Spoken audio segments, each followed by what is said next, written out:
Gracias, hermanos, por esa canción, esa última, preciosa canción que nos sigue preparando para los tiempos que vamos a tener ahora, por supuesto, con la palabra del Señor, el encuentro con la palabra del Señor. Y vamos a ir al texto que vamos a usar hoy. Todavía estamos en el capítulo 1 de Lucas. Así que no nos faltan muchos, sino como unos 23 capítulos. Pero hermano, les confieso que este capítulo, este libro, quiero decir, es una tremenda bendición. Gracias al Señor por el domingo pasado, no estuvo su pastor acá, pero el pastor Cristian nos ayudó siguiendo esta serie. Y con más frecuencia vamos a escuchar al pastor Cristian por lo menos una vez al mes. Además de su pastor va a estar predicando los restos de los otros domingos, pero gracias a Dios. Y por supuesto, le damos la bienvenida a todos ustedes que han llegado. Siempre queremos reconocer a los hermanos que nos siguen por las redes sociales y están pendientes de nuestra transmisión. Así es que damos gracias al Señor por eso. Lucas 1. Todavía el próximo domingo es cuando terminamos el capítulo 1. Pero vamos ahora al capítulo 1, versículos 57 hasta el 66. Lucas capítulo 1, 57 hasta el 66. Quiero que me sigan en la lectura y hay una pregunta de este pasaje que es la pregunta del sermón de esta tarde. Usted se va a dar cuenta cuál es esa pregunta. Así es que fácilmente usted lo va a identificar allí. Vamos a ver. Sígame, por favor. Cuando a Elizabeth se le cumplió el tiempo de su alumbramiento, dio a luz un hijo. Y cuando oyeron los vecinos y los parientes que Dios había engrandecido para con ella su misericordia, se regocijaron con ella. Aconteció que al 8º día vinieron para circuncidar al niño y le llamaban con el nombre de su padre Zacarías. Pero respondiendo su madre dijo: no, se llamará Juan. Le dijeron: ¿por qué? No hay nadie en tu parentela que se llame con ese nombre. Entonces preguntaron por señas a su padre cómo le quería llamar, y pidiendo una tablilla escribió diciendo: Juan es su nombre. Y todos se maravillaron. Al momento fue abierta su boca y suelta su lengua y habló bendiciendo a Dios. Y se llenaron de temor todos sus vecinos. Y en todas las montañas de Judea se divulgaron todas estas cosas. Y todos los que les oían las guardaban en su corazón diciendo, lean conmigo: ¿quién pues será este niño? Otra vez. ¿Quién pues será este niño? Y la mano del Señor estaba con él. ¿Cuál es el mensaje de hoy?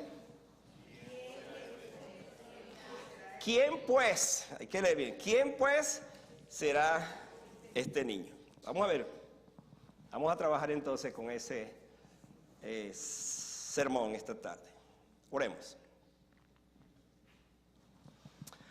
Padre, como siempre necesitamos de tu ayuda para poder predicar tu palabra. Reconocemos nuestra pequeñez, debilidad frente a la grandeza de tu palabra. Nos reconocemos deudores de tu palabra en el sentido de tocarla, leerla, analizarla, pero sobre todas las cosas de vivirla. Señor, esta tarde encomendamos a tu fiel cuidado esta palabra que tú nos das.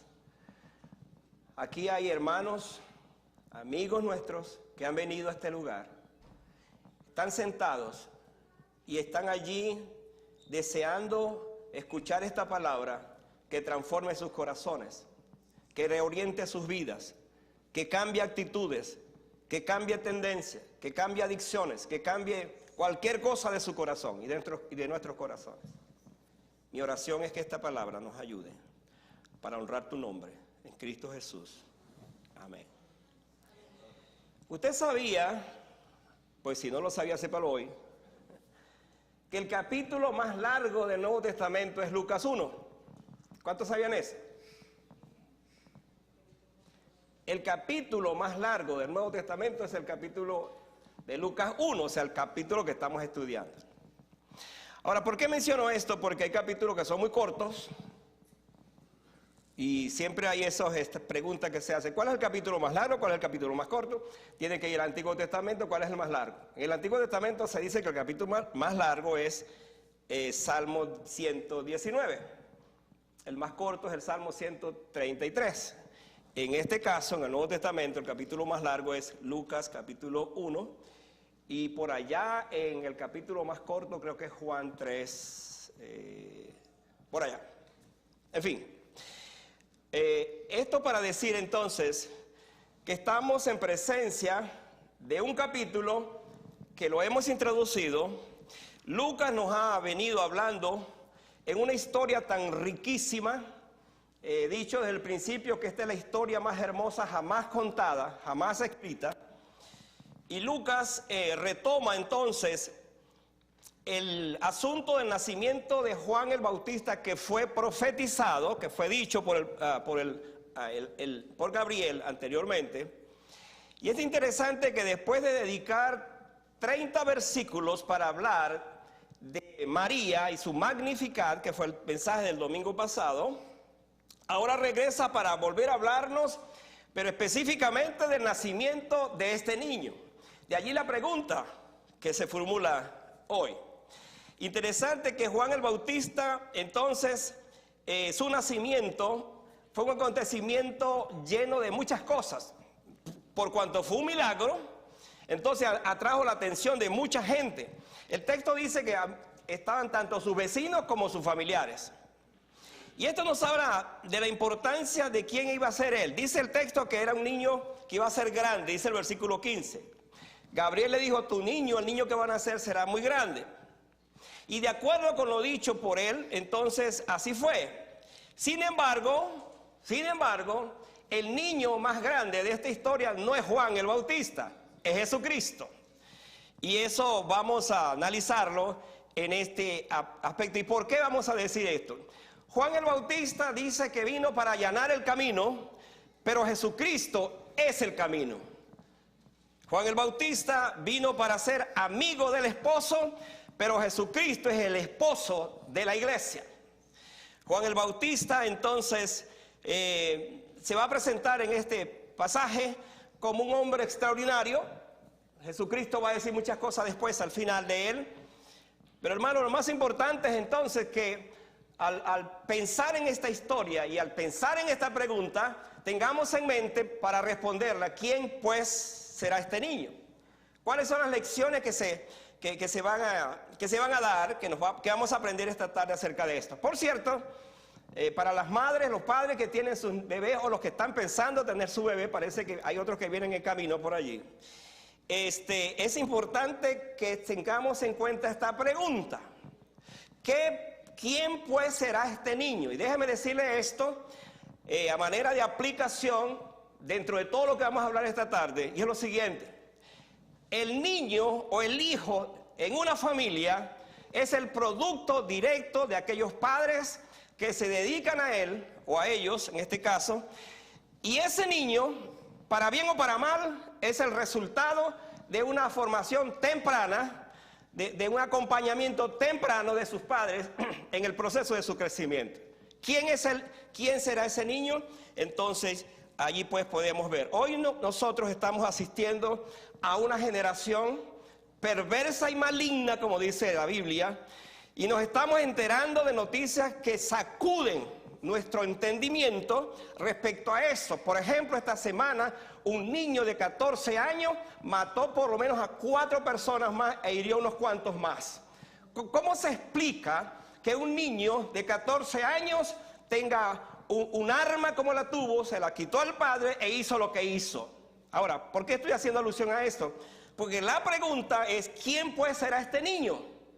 En el sentido de pensar entonces, ¿qué va a pasar con ese niño? ¿Cuál va a ser la formación? ¿Cómo va a actuar ese niño en el futuro? Y ojalá los padres entendamos que un hijo, repito, es el resultado del ejemplo, del modelo que recibe en la casa. Si un hijo constantemente está escuchando quejas de su padre, palabras obscenas de su padre o de sus padres, tenga la seguridad de que ese hijo va a ser una copia de su padre. No le pida otra cosa porque usted le está mandando esa información. Pero en fin, este mensaje será, hablando de esto será para otra ocasión. Vamos a hablar de la pregunta, ¿quién pues será este niño? Yo quiero, hermanos, que ustedes me acompañen esta tarde para que encontremos en este texto unas aplicaciones, porque cuando uno trata con una historia como esta, viene a su mente, bueno, ¿cómo aplico todo esto? ¿Cómo dirijo este mensaje? ¿Cómo hago que este mensaje sea para nosotros? Aplicarlo para nuestras vidas. Porque hablar de la historia solamente y quedarnos en la historia como que no tiene mucho sentido. Por eso vamos a ver cómo lo aplicamos. Entonces, vamos a ir a revelar varias cosas. Primero, este texto, la aplicación nos revela, escuche esto, el auténtico y verdadero gozo. Esa es la primera verdad que encontramos aquí. Nos revela el verdadero gozo. Si usted retrocede un poquito hacia atrás, el versículo 14 del mismo pasaje, capítulo 1, el ángel dijo estas palabras: y tendrás gozo y alegría, y muchos se regocijarán de su nacimiento. Eso sucedió porque en efecto cuando en este caso el niño nació, lo primero que dice la escritura es que ellos se gozaron.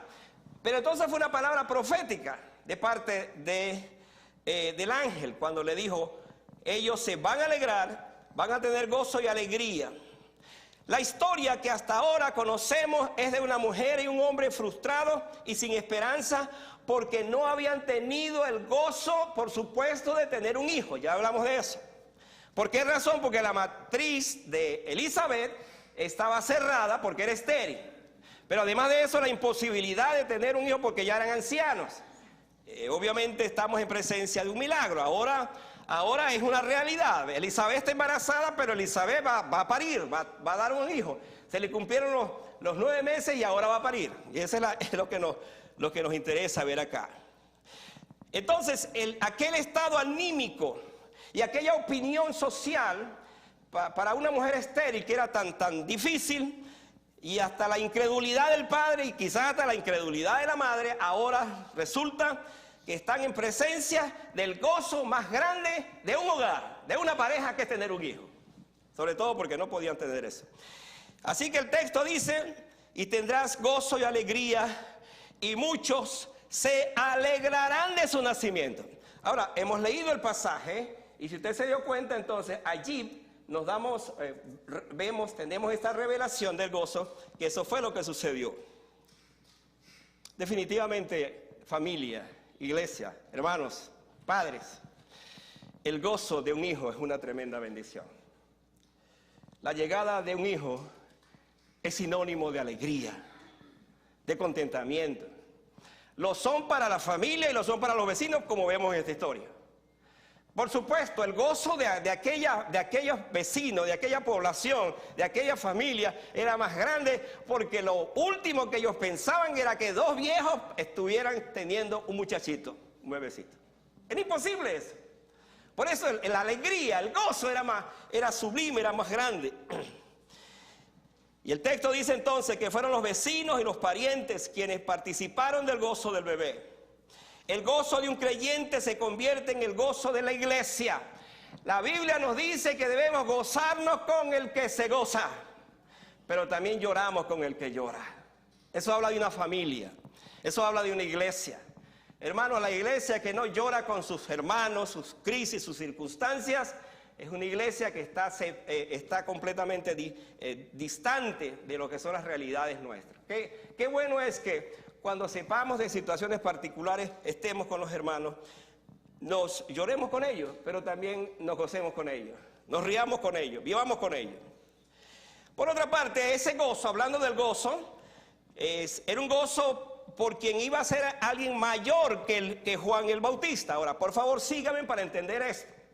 No solamente fue el gozo del bebé que están haciendo, sino de lo que hay detrás de esto. Esta semana, ayer, en la clase del instituto, estábamos hablando en tantas referencias que tenemos allí. ¿Por qué Juan? ¿Por qué apareció Juan? O sea, ¿por qué Jesucristo no vino directamente y sin que hubiera alguien más? Hermano, la verdad es la verdad, es la palabra del Señor. No podemos ahí cambiarla, sino que eso es lo que nos dice la Biblia. Pero Juan el Bautista, que aparece en esta historia previa, acuérdense lo siguiente para que tengamos claros los conceptos. Cuando María visitó a Elizabeth tenía 6 meses. Elizabeth tenía 6 meses embarazada. Por lo tanto, María apenas estaba comenzando su embarazo. Entonces, Dios había dispuesto por el ángel que viniera, le dijera a estos viejitos que iban a tener un hijo y su nombre era Juan. Pero la historia no queda allí porque luego aparece en el escenario María y en este capítulo 1 todo está allí dado. Entonces, vamos y analizamos más adelante en el versículo 76, que ese es los versículos que vienen para la próxima semana. No se pierda la secuencia de estos mensajes. Y dice allí, ahora, Zacarías, proféticamente hablando, lo que se conoce como la revelación de él, profetizando acerca de quién iba a ser este hijo, este niño, pero quién vendría después. Él dijo estas palabras, versículo 76. Y tú, niño profeta del Altísimo, está hablando de Juan, serás llamado, porque irás, escuche esto, preciosa palabra, porque irás delante de la presencia del Señor para preparar sus caminos. Qué tremendo privilegio tuvo diríamos, este niño, que va a ser después el hombre llamado Juan el Bautista. Preparar el camino entonces para aquel que vendría. Él no era diríamos, el más importante, él no era la figura central. Él va a ser el que prepara el camino para aquel que es el camino, como dije al principio. El nacimiento de Juan el Bautista llenó de gozo a toda una comunidad, tanto así que por todas las montañas de Judea se divulgó esta noticia. Pero ese gozo, escuche esto, solo puede entenderse o se entendió en su entorno local, allí familiar. Sin embargo, ni los vecinos ni la propia familia entendieron que la llegada de Juan era para preparar un gozo mayor, en este caso. ¿Por qué? Por la misión que él tuvo en ese momento. Y es aquí donde necesitamos ir a una revelación de un gozo más grande, del gozo mayor, del gozo cristiano. Observe lo siguiente.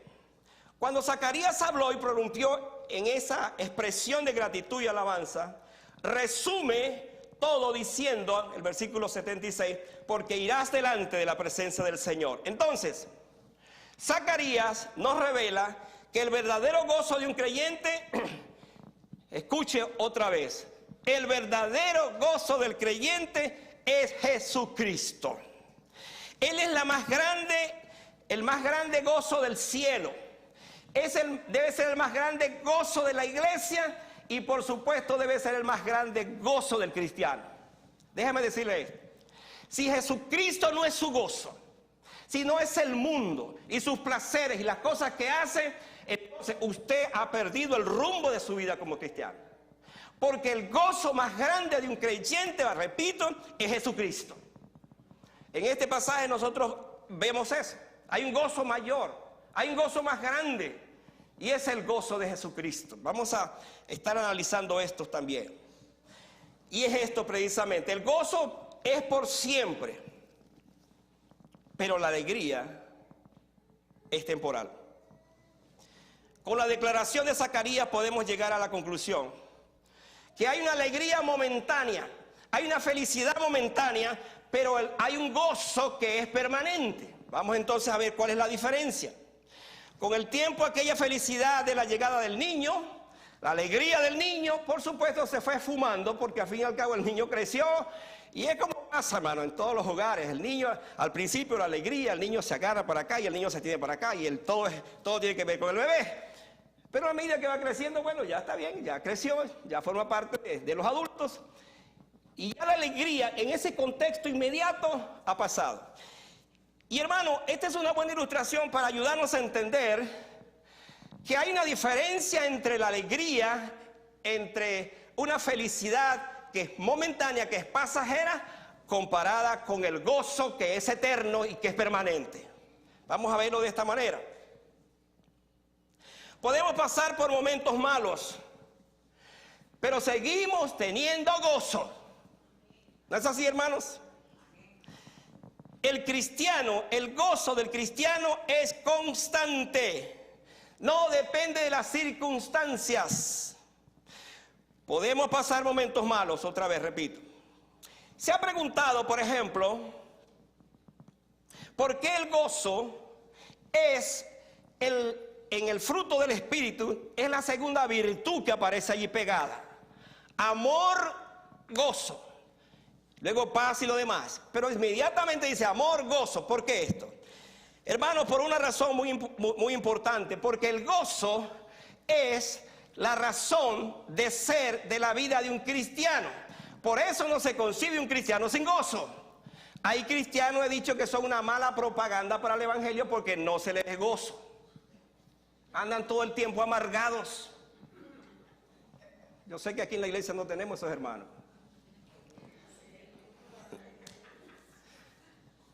Entonces la Biblia me dice a mí, según este texto, que el gozo es parte del fruto del Espíritu y que como tal ese gozo debe ser cumplido. Ahora Jesucristo dijo estas palabras. Sorprendentemente en este pasaje me ayudó a entender esto, porque ya Jesucristo lo había profetizado. Él dijo, estas cosas os he hablado para que mi gozo esté en vosotros. Y dice, y vuestro gozo sea cumplido. Ahora es interesante que Jesucristo dijo eso mucho antes de que todo esto sucediera, para decirnos entonces que hay una notable diferencia entre ser llenos de la felicidad del mundo y ser llenos del gozo del Señor, que es a través del Espíritu Santo. Otra vez, hay creyentes que quizás están equivocados porque tienen una alegría del mundo, están mezclando varias cosas en su vida. Y esa alegría, déjeme decirle que es pasajera, es temporal. No se equivoque, no ame tanto al mundo porque el mundo pasa y sus deseos, dice la Biblia. Pero el que permanece y hace la voluntad del Señor permanece para siempre. Entonces, en este sentido, otra vez, quiero enfatizar, hay una diferencia entre la alegría pasajera y el gozo permanente. Hermanos, nosotros tenemos no una alegría de momento, sino un gozo permanente. Y en eso nos agarramos, en eso nos confiamos, que precisamente es la realidad de nuestras vidas. Como aquel coro que dice, yo me gozo el lunes, yo me gozo el martes, yo me gozo el miércoles, yo me gozo el jueves, yo el viernes, el sábado, y llega el domingo y me gozo aún más todavía. ¿Por qué? Porque tengo a Cristo que me ha dado la vida. Y ustedes se saben el resto de ese coro. Hermanos, el gozo, repito, el gozo del cristiano, del creyente, es la razón de ser por la cual él vive, se mueve, y es independiente de las circunstancias. Este pasaje nos revela entonces el verdadero gozo. Aquellos vecinos, aquellas familiares se gozaron por la gran noticia, por supuesto, de lo que estaban allí viendo. Pero vamos a una segunda parte. Y es que aquí encontramos una demostración de la verdadera alabanza que debe estar en los labios de un creyente. Vamos a ver esto. Vayan al versículo 64. Aquí yo voy a hablar de lo que es una alabanza sin palabras. Por favor, síganme para tratar de explicar esto. Una alabanza sin palabras. Dice el versículo, al momento, esto tiene que ver con lo que pasó anteriormente. Acuérdense que el Gabriel le dijo a Zacarías, bueno, vas a quedar mudo, porque no creíste, y vas a quedar mudo, no por unos días, por 9 meses. Ahora, por favor, vean esto. Dice el versículo 64, al momento que fue abierta su boca y suelta su lengua y habló bendiciendo a Dios. Ahora, antes de hablar de ese resultado, yo tengo que tocar esta parte y es una alabanza sin palabras. ¿Por qué? Déjeme explicarlo. Si usted había pensado en alguien que nos enseña acerca de la alabanza, considere el caso de Zacarías. Había estado 9 meses sin hablar. Hermano, yo no sé, pero esta es una situación bien seria para alguien que hable tanto. Y tenemos unos cuantos que hablan mucho. Y durar 9 meses sin hablar, hermano. Bueno, ustedes pueden imaginarse. Ahora, pero el asunto no queda allí. Imagínense esta otra escena que ahonda más el estado de impotencia sin poder hablar. El texto dice que María visitó a Elizabeth cuando ella tenía 6 meses de embarazo. Y para que nosotros entendamos, María se quedó con ella. Entonces eran 2 embarazadas, una del muchachito que va a venir después en la vida de estos viejitos, y otra en ella que es la virgen que va a traer a otro bebé que se llama Jesús. Ahora, imagínense la escena por un momento. Imagínense ahí a Zacarías allí, en esa casa, escuchando. Ahora, debo rectificar porque parece que no escuchaba porque quedó sordo también. No solamente mudo, sino que quedó sordo.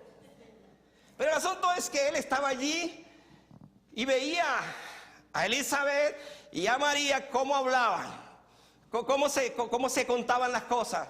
Y uno puede imaginarse a Zacarías con esos ojos llenos de gozo, queriendo decir algo, pero estaba mudo, no podía hablar.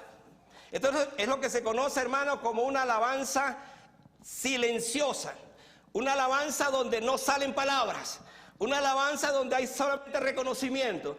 Zacarías sabe que su esposa está embarazada de Juan y él es el único que va a revelar esto, el nombre. Pero Zacarías sabe que María está embarazada también porque se le reveló que iba a tener un bebé y que ese bebé se iba a llamar Jesús. Entonces, en mi entendimiento, ahora vea esto. Yo quiero pensar, hermanos, que en la historia no ha habido una conversación entre 2 embarazadas más importante que la conversación que hubo entre Elizabeth y María. ¿Sabe por qué? Porque esas son las 2 mujeres que Dios escogió para traer la revelación más grande que conozcamos, como es la salvación del mundo. Entonces, estamos en presencia de 2 mujeres embarazadas. Por cierto, ¿de qué hablan las mujeres embarazadas? 2 mujeres embarazadas. De su bebé, del que viene en camino. Esa es la conversación. ¿Por qué? Porque es lo que tiene allí. Y se imagina cómo va a ser esto. Ahora, por favor, síganme aquí. Porque es interesante, escuchen esto, que durante 9 meses Zacarías no habló. Ahora, aquí hay algo, hermanos, que déjeme aplicarlo, por favor. Porque nosotros, en la vida cristiana, no siempre estamos en silencio, escuchando a Dios. Por lo general, hay mucho ruido en nuestras mentes. Por lo general, son las cosas del mundo que me han invadido, y es lo que hago, es lo que veo, es lo que hablo. Pero necesito el silencio. Ahora, yo no estoy diciendo que usted se va a meter 9 meses sin hablar. No es la idea. Pero sí quiero decirle lo siguiente. El ruido de este mundo nos hace perder la bendición de la quietud, del recogimiento y de escuchar a Dios en mi interior. Puede imaginarse a Zacarías, sus noches, sus días de oración, caminaba, no podía hablar, pero adoraba y adoraba y adoraba. Y hermano, he aquí la mejor enseñanza de la adoración. Muchas veces pensamos que la adoración es cuando solamente cantamos y expresamos y nos movemos y levantamos las manos. Esas son expresiones importantes. Pero hermano, ¿ha experimentado usted la adoración silenciosa en su corazón? ¿Se ha detenido para adorar al Señor? ¿Ha quedado momentos, horas, contemplando a su Señor, adorándolo allí en la intimidad? Reconocemos que no siempre esto se da. Otra vez, porque siempre estamos pensando siempre estamos hablando y siempre nos adelantamos sin reconocer a nuestro Dios de esa manera. Pero hay otro aspecto, y es las primeras palabras de este hombre fueron palabras de alabanza. Volvemos otra vez a leer el texto, por favor, 64. Mira lo que dice. Al momento fue abierta su boca, y me encanta esta palabra, y suelta su lengua. Es como que estaba amarrada la lengua. ¿Y qué pasó? Dice, habló bendiciendo a Dios. Hermanos, agarre este texto y esta palabra para que entendamos que aun cuando este hombre pasó por 9 meses sin poder hablar, este hombre pudo decir la primera palabra es: caramba, por fin salí de esto. Quejándose. Pudo quejarse porque eran 9 meses sin hablar.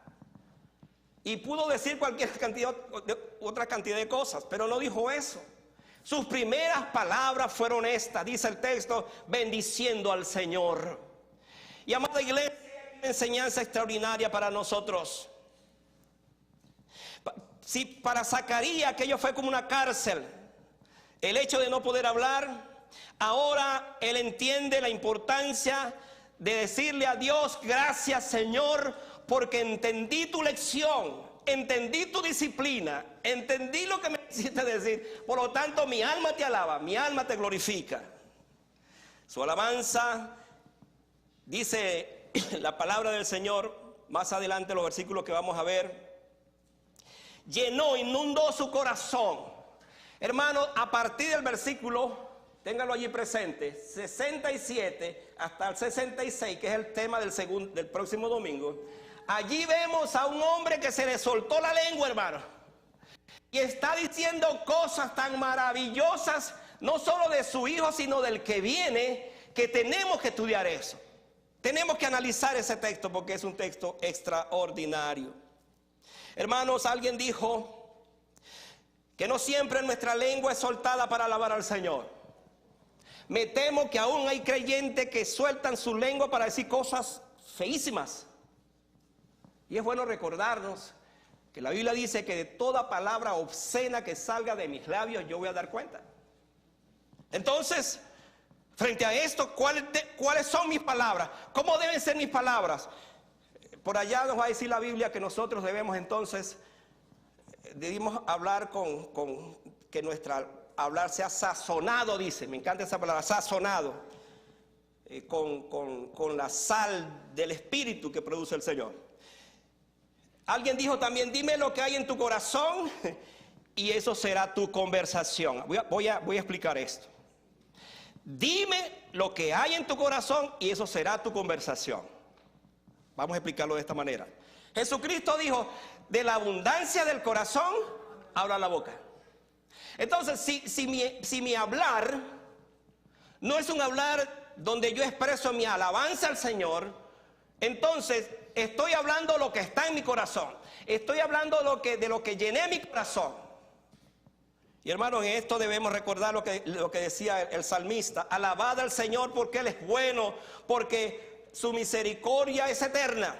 O como él dijo también, saca mi alma de la cárcel para que alabe tu nombre. Es como si estuviera diciendo, yo necesito que tú liberes eso que hay en mi corazón para adorarte, para alabarte. Que mis palabras estén llenas de alabanza. Y esa es una lección que encontramos aquí. Pero también en otro lugar, la alabanza, escuche esto, debe ser el fruto de la llenura del Espíritu. Ahora, por favor, sígame aquí porque en este texto hay algo extraordinario. Voy a robarme el versículo 77 del próximo sermón para decir esto. Mira lo que dice el versículo. Y Zacarías, su padre, fue lleno del Espíritu Santo y profetizó diciendo, todo lo que viene después. Ahora, ¿a dónde quiero llegar con esto?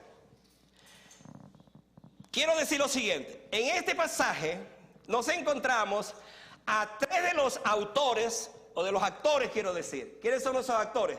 Tenemos a Elizabeth, tenemos a Zacarías y tenemos a María. Y resulta, hermanos, que esos 3 actores fueron llenos del Espíritu Santo en esa manera como estamos viéndolo. Y los 3 entonces comenzaron a decir cosas maravillosas. Vamos por ejemplo, a comenzar con el caso de María. El caso de María dice que visitó a Elizabeth. Lucas registró la experiencia de ella, quien fue, dice que fue llena del Espíritu Santo. Cuando María se presentó delante de Elizabeth, dice que su bebé se comenzó a mover y fue llena del Espíritu Santo. Y entonces Elizabeth comenzó a alabar, a reconocer a María, pero a la vez estaba reconociendo a Dios cuando le dijo: bendita, bendita tú entre todas las mujeres y bendito el fruto de tu vientre. Esas palabras eran palabras de alabanza, de reconocimiento. ¿Por qué? Porque esa mujer estaba llena del Espíritu Santo. Ahora, por favor, síganme aquí porque aquí hay algo verdaderamente extraordinario. Si usted y yo vivimos vidas llenas del Espíritu Santo, lo que va a salir de nuestra boca son palabras de alabanza y de reconocimiento. De lo contrario, otra vez, si mi corazón está lleno de otra cosa, lo que va a salir por mi boca es otra cosa. ¿Qué pasó entonces con María? Cuando María entonces escuchó lo que escuchó, hermano, llegó al Magnificat del sermón del domingo pasado. Y ella, si alguien estaba llena del Espíritu Santo, era María. Porque como dijimos al principio, en estos mensajes anteriores, ella fue visitada por el Espíritu Santo. Dice: el santo ser que nacerá, entonces es la obra del Espíritu Santo. Él te cubrirá con su presencia. Entonces María está llena del Espíritu Santo y habla de esta manera. Todo ese Magnificat, todo lo que dice allí acerca del Hijo que viene y reconociendo a Dios, es el resultado de la llenura del Espíritu Santo. Pero entonces no solamente fue Elizabeth, no solamente fue María, sino que también Zacarías. Y por eso dice el texto otra vez: y Zacarías, su padre, fue lleno del Espíritu Santo y comenzó a profetizar, comenzó a alabar, comenzó a reconocer realmente quién fue Dios, quién era Dios, quién era su Hijo y el Hijo de María que vendría posteriormente. Hermanos, ¿no es maravilloso esto? ¿No es extraordinario pensar entonces que si yo estoy lleno del Espíritu Santo, yo voy a hablar, yo voy a bendecir y yo voy a adorar a mi Señor? O sea, aquí surge una pregunta: ¿por qué no lo alabo? ¿Por qué me cuesta? ¿Por qué no lo reconozco? Entonces tengo que llegar y mirarme y decir: verdaderamente yo no vivo una vida llena del Espíritu Santo. Yo vivo otra vida llena de otras cosas, pero no del Espíritu Santo. Y en ese orden de la llenura del Espíritu Santo, el Señor nos llama para que imitemos a Elizabeth, para que imitemos a María y para que imitemos a Zacarías, quienes en medio de todo esto, entonces ellos nos dan las lecciones, verdaderas lecciones de lo que es una alabanza al Señor. Voy a mi último pensamiento. Y hermanos, yo veo aquí otra lección, y es la actitud asombrosa del verdadero temor a Dios. Ahora, si usted me ha seguido hasta acá, yo le invito para que en esta parte usted no se me pierda, no se me duerma y esté consciente de lo que voy a decir. Porque esta parte, para mí, es como la parte que nos lleva a un nivel mucho más grande. Vean lo que dice el versículo 65. Y se llenaron de temor todos sus vecinos. Y en todas las montañas de Judea se divulgaron todas estas cosas. ¿Cuál es la palabra dominante de este texto? El temor, el temor. Ahora, yo quiero confesar esta tarde que aún en los púlpitos cristianos no hablamos mucho del temor de Dios. Se hablan muchos temas, pero no se habla mucho del temor de Dios. ¿Sabía usted que el temor de Dios, o el temor a Dios, no de Dios, el temor a Dios, que no es un miedo a Dios, sino es un respeto, es mi reverencia, mi reconocimiento, es lo más grande y lo más importante que un hijo de Dios debe cuidar? ¿Sabe por qué? Porque usted y yo un día estaremos delante de la presencia de Dios y seremos juzgados conforme a nuestros actos. Y la Biblia dice: sean buenos o sean malos. Entonces, cuando yo leo un texto donde dice que todos ellos se llenaron de temor, hay algo tremendo en esto. Porque en el caso de ellos, el temor de ellos los llevó a divulgar la noticia. ¿La noticia? ¿Cuál noticia? Pues la noticia de lo que habían oído y visto. Y aquí hay algo maravilloso, porque si yo tengo temor a Dios, y es eso lo que domina mi vida, yo debo divulgar la noticia. ¿Cuál noticia? No un chisme, la noticia. ¿Cuál noticia? De que Jesucristo es mi Señor, Jesucristo es mi Salvador. Esa es la noticia que debo divulgar. ¿Qué pasó con esta gente? Dice que divulgaron por todas partes. ¿Qué divulgaban? Que había nacido un bebé a dos viejitos de 80 años. Divulgaron esa noticia. Todos estaban asombrados y se llenaron de temor. Dice que por todas las montañas se divulgaba esta noticia. Esto es significativo. Me pregunto como pastor, ¿por qué no divulgamos nosotros la noticia singular? ¿Por qué el mundo nos conoce por otra cosa, pero no nos conoce como hijos de Dios, como cristianos, verdaderamente cristianos? ¿Por qué en nuestro medio, donde nos desenvolvemos, no damos testimonio de Jesucristo como debe ser? Hermano, déjeme explicarle la razón. Por la falta de temor a Dios. Porque si eso es una realidad en mi vida, entonces las cosas serán diferentes. La verdad de este texto es que cuando el temor a Dios gobierna mi vida, escuche, mi boca no se cansará de divulgar la noticia del Salvador a todas partes y en todas partes. Esta semana estaba con mi hija antes que mi esposa llegara en Costco. Y ella fue por un lado y yo me fui por otro. ¿Sabe que nosotros los hombres siempre nos gusta ver las cosas que las mujeres no ven? O que no. Siempre hay ese asunto. Y me voy moviendo y viendo algunas cosas. Y me llega un moreno con una sonrisa en sus labios. Y me hace una pregunta, por supuesto en inglés. Y la pregunta era esta. Suponte que hoy es tu último día. Y vas a morir. ¿A dónde piensas que vas a ir?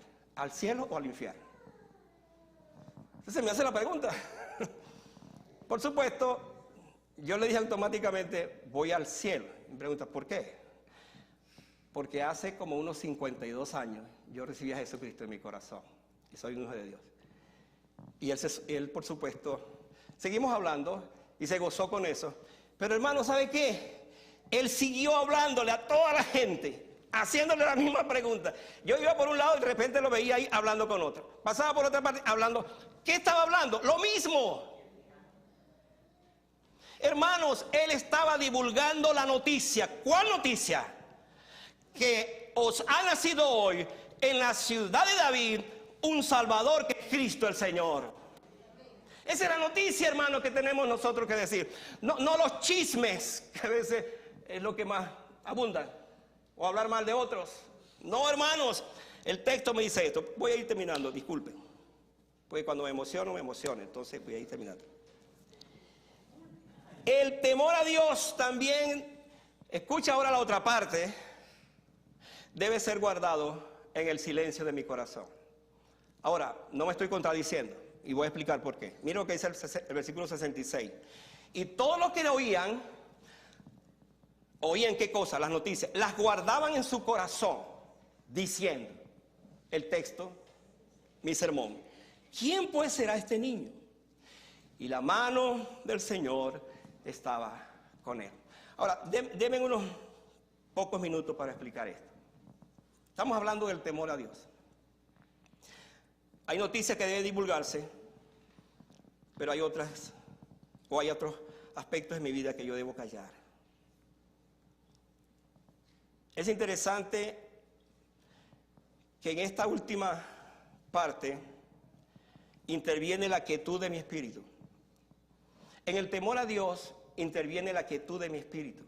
Es cuando yo me sumerjo en mí mismo y le doy importancia a que ese temor sea el que me gobierne y yo guardo silencio. Somos más propensos a vivir bajo el constante ruido de este mundo en lugar de vivir en el silencio y la reverencia del temor a Dios. Escuche esto. Cuando María oyó lo que los pastores decían del bebé, Lucas nos dice que ella guardaba estas cosas en su corazón. Cuando el niño creció hasta los 12 años, que se había perdido y el muchachito no lo encontraban y lo encontraron en el templo discutiendo con los maestros, con aquellos rabinos. Y ellos se preguntaron: ¿por qué nos has hecho esto? La respuesta del niño de 12 años fue: en los negocios de mi padre me es necesario estar. Por cierto, qué lindo mensaje para todos nosotros, porque muchos no estamos en los negocios de mi padre, estamos en otros negocios, aún siendo creyentes. Qué lindo es pensar como Jesús pensó. ¿Qué sucedió con María? Dice: entonces María guardaba estas cosas en su corazón porque Dios le había revelado quién iba a ser ese niño. Ahora, lo que quiero aplicar es esto: el temor a Dios se convierte en nuestro asombro para que vivamos vidas humilladas delante de Él y para que vivamos vidas con un miedo santo. Escuche esa palabra, la pongo de esa manera: miedo santo delante de Él. Nada debe ser mejor guardado en nuestro corazón que el temor de su presencia. Porque una vez más, todos los días debo estar en su presencia, pero un día estaré para siempre en su presencia. Y yo debo saber cómo me presentaré delante de Él. Entonces, la pregunta: ¿quién pues será este niño? Déjeme dar esta aplicación que me ha encantado de todo esto. Los vecinos hicieron esta pregunta. Hubo una situación que fue interesante. Entre ellos dijeron: bueno, el bebecito se va a llamar Zacarías. Allí vemos entonces cómo la gente se mete en la vez. Se va a llamar Zacarías. Y la madre dice: ¿por qué? O sea, y él dice: no se va a llamar Zacarías, se va a llamar Juan. Que, por cierto, obviamente, Zacarías tuvo que decirle a su mujer, no así, sino de alguna otra manera se lo escribió, decirle: mira, se va a llamar Juan. O simplemente el Señor le reveló a Elizabeth también, que el nombre era Juan. Entonces estaban en esa discusión y dice: bueno, vamos a resolver este problema, vamos a preguntarle al mudo y al sordo. Es bueno, les preguntaron. Y es bueno: sáquenme una tablet. Y voy a escribir allí. Una tablilla, una tablet. Entonces, ¿qué escribió allí? Él no dijo: bueno, creo que va a ser Juan. Él dijo: Juan es su nombre. Y cuando él dijo Juan es su nombre, se soltó su lengua y comenzó a hablar. ¿Quién pues será este niño?, dijeron ellos. Hermanos, escuche esto. Juan el Bautista nos dice a nosotros esta tarde el modelo de un cristiano auténtico. Escuche esto que voy a decir. Por un lado, Juan nos muestra la verdadera vida de humildad que debe tener un creyente. No siempre esa virtud la tenemos los creyentes. ¿Por qué decimos esto? Porque cuando Jesucristo vino y Él lo iba a bautizar, Él se negaba a hacer esto. Y se negaba diciendo: no, yo no puedo hacer esto, tú tienes que bautizarme a mí. Jesucristo le dijo: hazlo para que se cumpla toda justicia. Y lo bautizó. Y es interesante que en esa conversación se planteó entonces como una especie de celo entre los discípulos de Juan y los discípulos de Jesús, o de Jesús, quiero decir, porque todavía no tenía los discípulos. Y entonces ellos comenzaron a hablar de esto y tenían celo, y los paró diciendo: ¿sabe qué? Este hombre que yo mismo he bautizado hoy, yo no soy digno de desatar el cordón de su calzado. Y además dijo: Él es de quien yo había dicho y había hablado que vendría detrás de mí, porque soy el que ha preparado su camino. Y dijo estas palabras también: es necesario que Él crezca y que yo mengüe. Cuando uno escucha esto de ese hombre llamado Juan, hermanos, estamos en presencia de la declaración más grande que nosotros debemos saber como creyentes. Jesucristo debe crecer y yo debo menguar. ¿Cuál es el problema nuestro? Que siempre queremos estar de primeros, que se nos vea y que se nos adule y que se nos diga las cosas. Yo debo menguar, yo debo de crecer. ¿Para qué? Para que Cristo crezca. Y la cosa no termina allí, hermano. Es interesante que al final de su vida, aquel niño nacido milagrosamente fue encarcelado. Fue encarcelado, y escuche esto. Fue encarcelado porque él denunció el pecado. Porque Herodes vivía con la mujer de su hermano. Se había casado. Él denunció eso. Entonces, por supuesto, lo agarraron, pusieron preso y lo sentenciaron. Y hermano, es interesante esta historia porque este hombre murió decapitado. Es el primer caso que tenemos en la Biblia de alguien que fue decapitado por amar y seguir al Señor o por hablar de esa manera. Y en Juan el Bautista nosotros tenemos las virtudes de un verdadero creyente que deben ser imitadas. Decir la verdad, someterse a Jesucristo, ser humilde ante su presencia, reconocer quién es Dios, reconocer quién es Él, cuál es el papel que yo tengo y el papel que tiene Jesucristo. Y esto me hace pensar en esto para que oremos. Yo tengo cada vez más que reconocer que debo morir para que Cristo viva en mí como debe ser. No siempre, hermanos, eso sucede. Porque el último que quiere morir en mi vida, ¿sabe quién es? Yo y usted. Entonces, por lo tanto, frente a todo esto, el llamado de este pasaje es ver en Juan el Bautista el hombre a quien Dios llamó para preparar el camino. Pero quien vino en ese camino se llama Jesucristo. Qué bendición para nosotros como hijos de Dios al pensar en esto. Dice, Señor, qué lindo es que te estoy preparando el camino para que tú camines, para que tú andes, para que tú te muevas. Pero necesito que me libres para que yo no sea lo más importante, que no sea aquel que piensa que todo lo que soy, todo lo que tengo, es porque simplemente pues me lo merezco, sin tomar en cuenta que lo más importante en mi vida es Jesucristo. Yo quiero pedirte que te pongas de pie para que oremos. Quiero llamar tu atención esta tarde a algo que creo que es muy importante en este pasaje. Y es el hecho de saber que según la narrativa de Lucas, este escritor, este investigador, es mostrarnos a Jesucristo como lo más importante. ¿Sabe algo curioso?